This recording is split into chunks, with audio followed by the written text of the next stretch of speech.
নমস্কার, দেখছেন talk to Bangla. আমি অভিষেক রয়েছে আপনাদের সঙ্গে। এই মুহূর্তে জানাবো বাংলাদেশ সংক্রান্ত খবর এবং এই মুহূর্তে বাংলাদেশের যে আর্থসামাজিক পরিস্থিতি তা কিন্তু বেশ খানিকটা চাপে। বাংলাদেশের যে সামগ্রিক ঋণ তা কিন্তু অত্যন্ত বিশাল পরিমাণ অর্থের এবং তার মধ্যে যেটা বাংলাদেশকে ভাবাচ্ছে তা কিন্তু ৭,০০০ কোটি টাকা। তা কিন্তু শুধু দিতে হবে ভারতবর্ষের যে ব্যবসায়ী গৌতম আদানি তাকে, এবং সেটা যদি সময় মতো না দিতে পারে বাংলাদেশ, তাহলে কিন্তু বাংলাদেশে বিদ্যুৎ সরবরাহ সামগ্রিকভাবে বন্ধ হয়ে যেতে পারে, এমনও একটা সম্ভাবনা রয়েছে। কি ঘটনা এবং কবে সেই ঋণ নিয়েছিল বাংলাদেশ, কতদিন ধরে সেই ঋণ মেটাতে পারবে বাংলাদেশ, সমস্ত খবর জানাবো আপনাদের। তার আগে অবশ্যই টক টু বাংলা ইউটিউব চ্যানেলটিকে সাবস্ক্রাইব করুন, প্রত্যেকটি ভিডিও লাইক কমেন্ট শেয়ার করে বন্ধু বান্ধব পরিচিত মহলে ছড়িয়ে দিন। Talk to Bangla. আমরা কিন্তু জানি ইতিমধ্যে বাংলাদেশের সরকার পড়ে গিয়েছে এবং শেখ হাসিনা বাংলাদেশের প্রাক্তন প্রধানমন্ত্রী, তিনি কিন্তু গত 1 মাস ধরে ভারতবর্ষে আছেন এবং ভারতের আশ্রয়ে কিন্তু তিনি বেশ খানিকটা লুকিয়ে আছেন গোপন ঠিকানায়। এবং সেই পরিস্থিতিতে কিন্তু বাংলাদেশ এখন বেশ খানিকটা সামাজিক দিক থেকে কিন্তু খানিকটা হলেও সেইখানকার শান্তি ফিরেছে, সাধারণ মানুষ ঘরে ফিরে গিয়েছেন এবং যে সমস্ত আন্দোলনকারীরা আন্দোলন করছিলেন তারাও কিন্তু আর রাজপথ দখল করে নেই। তার কারণ বাংলাদেশে কিন্তু ছাত্রদের দাবি অনুযায়ী এবং অবশ্যই যারা আন্দোলন করছিলেন তাদের দাবি অনুযায়ী অন্তর্বর্তীকালীন সরকার তৈরি হয়েছে। মোহাম্মদ ইউনুস নোবেলজয়ী অর্থনীতিবিদ বাংলাদেশের, তার নেতৃত্বাধীন।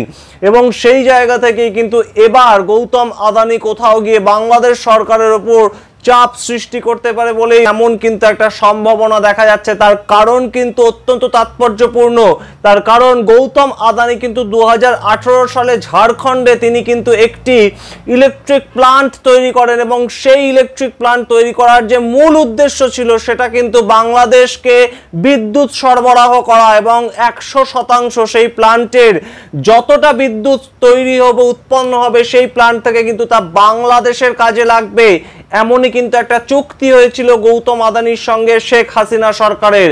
কিন্তু এই 2024-এ পরিবর্তিত পরিস্থিতিতে এখন গৌতম আদানি কিন্তু তার যে প্রাপ্ত টাকা, তার যে প্রাপ্ত ঋণ বাংলাদেশ সরকার করেছিল সেই টাকা কিন্তু ফেরত চাইছে। এবং তা যদি বাংলাদেশ সরকার অর্থাৎ অন্তর্বর্তীকালীন নতুন যে সরকার তৈরি হয়েছে তারা যদি ফেরত না দিতে পারে সময় অনুযায়ী, তাহলে কিন্তু অবশ্যই বাংলাদেশে বিদ্যুৎ সরবরাহ পুরোপুরিভাবে বন্ধ হতে পারে, যা কিন্তু বেশ খানিকটা নজিরবিহীন ঘটনা হবে। তার কারণ এই মুহূর্তে এই সম্ভাবনা দেখা দিচ্ছে, তার কারণ কিন্তু অবশ্যই খুব গুরুত্বপূর্ণ।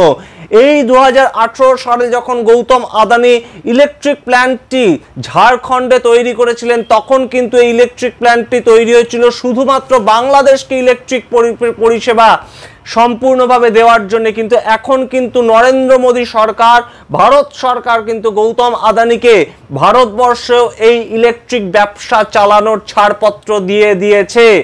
আমি আরো একবার বলছি আপনাদের, এই মুহূর্তে কিন্তু গৌতম আদানিকে বর্ষের যে সেন্ট্রাল গভর্নমেন্ট নরেন্দ্র মোদীর নেতৃত্বাধীন এনডিএ সরকার, তারা কিন্তু গৌতম আদানিকে ভারতবর্ষে ইলেকট্রিক ব্যবসা করার যে ছাড়পত্র সেটা দিয়ে দিয়েছে, যেটা কিন্তু এতদিন দেওয়া ছিল না। এবং 2018 সাল থেকে 2024 সাল পর্যন্ত কিন্তু এতদিন বাংলাদেশকে সম্পূর্ণ ইলেকট্রিক সরবরাহ করতে হবে ঝাড়খণ্ডে যে ইলেকট্রিক প্ল্যান্ট আছে গৌতম আদানির সেখান থেকে, সেটাই কিন্তু ছিল চুক্তি। কিন্তু এই চুক্তি যেহেতু এখন খণ্ডন করা হয়েছে এবং অবশ্যই বাংলাদেশে তারা ইলেকট্রিক ব্যবসা করবে, তার সঙ্গে তারা ভারতবর্ষ ব্যবসা করতে পারবে। সুতরাং গৌতম আদানির কাছে কিন্তু এখন অবশ্যই অপশন তৈরি হচ্ছে, আলাদা নতুন অপশন তৈরি হচ্ছে। এবং অবশ্যই বাংলাদেশ সরকার যদি এই ৭,০০০ কোটি টাকার ঋণ সম্পূর্ণভাবে চোকাতে না পারে, তাহলে কিন্তু বাংলাদেশের কপালে যে দুঃখ আছে ইলেকট্রিক সরবরাহ নিয়ে, সেটা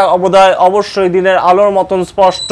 যে অসুবিধাগুলো তৈরি হতে পারে ইলেকট্রিক সরবরাহ পুরোপুরিভাবে বাংলাদেশে বন্ধ হলে, সেগুলোর মধ্যে কিন্তু অন্যতম অসুবিধা কিন্তু বাংলাদেশের আর্থসামাজিক যে পরিকাঠামো সেটা সম্পূর্ণভাবে ধসে পড়বে এখনো যতটা বাকি আছে। তার কারণ বাংলাদেশ কিন্তু সম্পূর্ণভাবে আর্থিক দিক থেকে বস্ত্র শিল্পের ওপর নির্ভরশীল এবং তাদের যে জামা কাপড় তৈরি করা সেই যে শিল্প, সেই শিল্পের ওপর গার্মেন্ট ইন্ডাস্ট্রি, সেই শিল্পের ওপর কিন্তু সম্পূর্ণভাবে তারা এই মুহূর্তে তাদের আর্থসামাজিক ভিত সেই শিল্পের ওপর তৈরি করা এবং সেই শিল্প চালাতে কিন্তু সম্পূর্ণভাবে প্রত্যেকটি মুহূর্তে যে কোনো মেশিন চালাতে বিদ্যুৎ কিন্তু দরকার হয় এবং সেই বিদ্যুৎ যদি সরবরাহ করা বন্ধ করে দেয় গৌতম আদানির কোম্পানি, তাহলে কিন্তু বাংলাদেশ যে অর্থনৈতিকভাবে ধসে পড়বে সেটা কিন্তু আর বলার কোনো নতুন করে কথা হয় না। সুতরাং এই মুহূর্তে কিন্তু বাংলাদেশ সরকার এবং অন্তর্বর্তীকালীন সরকারের সঙ্গে বৈঠক করবেন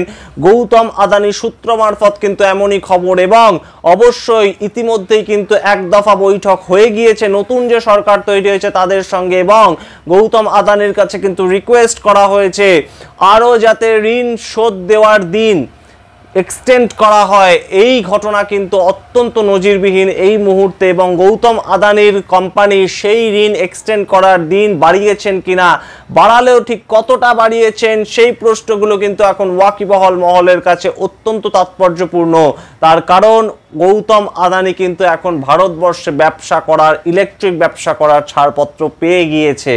সুতরাং শুধুমাত্র বাংলাদেশের ওপর ব্যবসার তার আর ভিত্তি নেই, কিন্তু বাংলাদেশের কিন্তু সম্পূর্ণভাবে ইলেকট্রিকের যে ভিত্তিটা সেটা কিন্তু সম্পূর্ণ ভারত সরকার কিংবা গৌতম আদানির ওপর ডিপেন্ড করছে। অবশ্যই এটা কিন্তু একটা বেশ খানিকটা গুরুত্বপূর্ণ ঘটনা এই মুহূর্তে।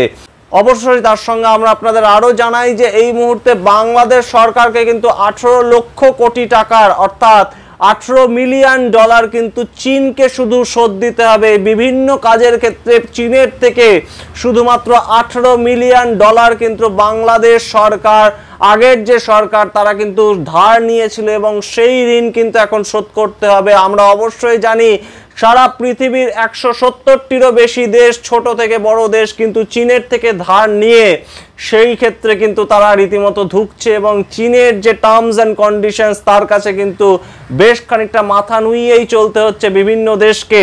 সেই জায়গায় কি নতুন সংযোজন বাংলাদেশ, সেই প্রশ্ন কিন্তু অবশ্যই এখন ঘুরে বেড়াচ্ছে। তার সঙ্গে যেটা গুরুত্বপূর্ণ জায়গা সেটা কিন্তু বাংলাদেশ সরকার কিন্তু কোভিডের সময় বেশ খানিকটা ধুকে গিয়েছিল, তাদের অর্থ ব্যবস্থা কিন্তু বেশ খানিকটা নষ্ট হয়ে গিয়েছিল। সেখান থেকে মাথা তুলে দাঁড়াতে পেরেছিল বাংলাদেশ সরকার যখন IMF অর্থাৎ ইন্টারন্যাশনাল মনিটারি ফান্ড তাদেরকে বিপুল পরিমাণ অর্থ ধার দিয়েছিল, সেই টাকাও কিন্তু শোধ করতে হবে। নতুন যে বাংলাদেশ অন্তর্বর্তীকালীন সরকার তো সেই ধারও কিন্তু এখন মেটাতে হবে।